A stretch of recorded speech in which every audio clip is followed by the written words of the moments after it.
অতীতের সকল স্মৃতি ফেরানোর জন্য রাইয়ের জীবনে এবার নতুন করে অনির্বাণ বিয়ের পিঁড়িতে বসে ওর রাইয়ের এবং ওর নিজের বিয়ের সকল স্মৃতিকে রিক্রিয়েট করার চেষ্টা করলো। হ্যাঁ বন্ধুরা, ভিডিওটা লাইক দিয়ে দেখতে থাকুন। যে মুহূর্তে কিনা অনির্বাণ স্রোতকে বলতে থাকে যে স্রোত এবার এক ঢিলে দুই পাখি শিকার করতে হবে, কারণ আমি অনেক সহ্য করে ফেলেছি, আমি আর রাইয়ের কাছ থেকে এতটা দূরত্ব বজায় রাখতে পারছি না। অন্যদিকে স্রোত বলতে থাকে যে অনির্বাণ তা এতটা অধৈর্য হলে কী করে চলবে বলো তো, আমি তো ভেবেছিলাম যে তুমি সব থেকে বেশি এই কাজে ধৈর্য ধরবে, কিন্তু এখানে তো দেখছি তুমি অধৈর্য হয়ে পড়ছো। অন্যদিকে অনির্বাণ বলতে থাকে যে এই এরকম করে কোনো দিনও নিজের স্মৃতি ফিরে পাবে না, এবং এবার আমাদেরকেই কিছু একটা করতে হবে, এবং তার জন্য আমি ডিসিশন নিয়ে ফেলেছি বৌমনি বিক্রম যে আমি আবারও বিয়ের পিঁড়িতে বসবো, এবং আমাদের বিয়ের সময় ঠিক যা যা ঘটনা ঘটেছিল সেই সব কিছু আবার ঘটানোর চেষ্টা করব, তাতে করে যদি সেই জিনিসটা রিক্রিয়েট করার ফলে যদি রাইয়ের কোনোভাবে সেই স্মৃতিগুলো ফিরে আসে, কারণ হাতে হাতে বসে থাকলে কোনোভাবেই এরকম করে কোনো কিছুরই সমাধান হবে না। অন্যদিকে যখন অনির্বাণ বাড়ি ফেরার মাত্র মাকে বলে থাকে যে মা আমি বিয়ের পিঁড়িতে বসতে চাই, তুমি তো এটাই চেয়েছিলে যে তোমার ছেলে সেটেল করুক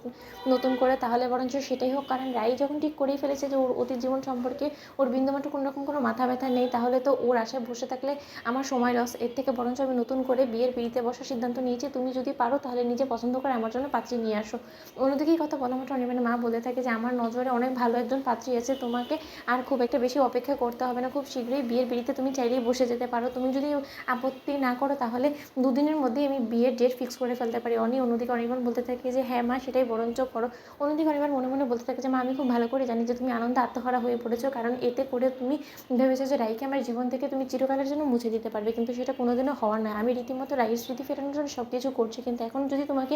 এই সকল জিনিস সম্পর্কে অবগত করি তাহলে হয়তো তুমি কোনোভাবেই এই বিয়ের আনুষ্ঠানিকতাটা করতে চাইবে না, কিন্তু সেটা আমি কোনোমতেই হতে দেবো না। অন্যদিকে যখন অনির্বাণ নিজের গায়ে হলুদের অনুষ্ঠানের দিন রাইকে নিজের বাড়িতে নেমন্তন্ন করে, ঠিক সেই মুহূর্তে রায় আপত্তি করে বলতে থাকে যে আচ্ছা বৌমনি স্রোত তোদের সকলের কিসের এত আনন্দ, আমি কিছুই বুঝতে পারছি না। ওই লোকটার বাড়িতে গিয়ে আমার কি কাজ আমি তো সেটাই বুঝতে পারছি না, তোদেরকে নেমন্তন্ন করেছে তার বিয়েতে তোরা বরঞ্চ জানা সেখানে কি আনন্দ করা, আমার মোটেও ওই লোকটাকে সহ্য হয় না। অন্যদিকে স্রোত বলতে থাকে যে দিদিভাই এরকম করে বললে কী করে হয়, এত বড় মুখ করে আমাদের সকলকে নেমন্তন্ন করেছে, তার জীবনে এত বড় একটা দিন বলে কথা, তার ইচ্ছেটার দাম দেবো না আমরা। অন্যদিকে এই কথা বলা মাত্র অনির্বাণের গায়ে হলুদের অনুষ্ঠানে যখন শর্মী থেকে শুরু করে মল্লান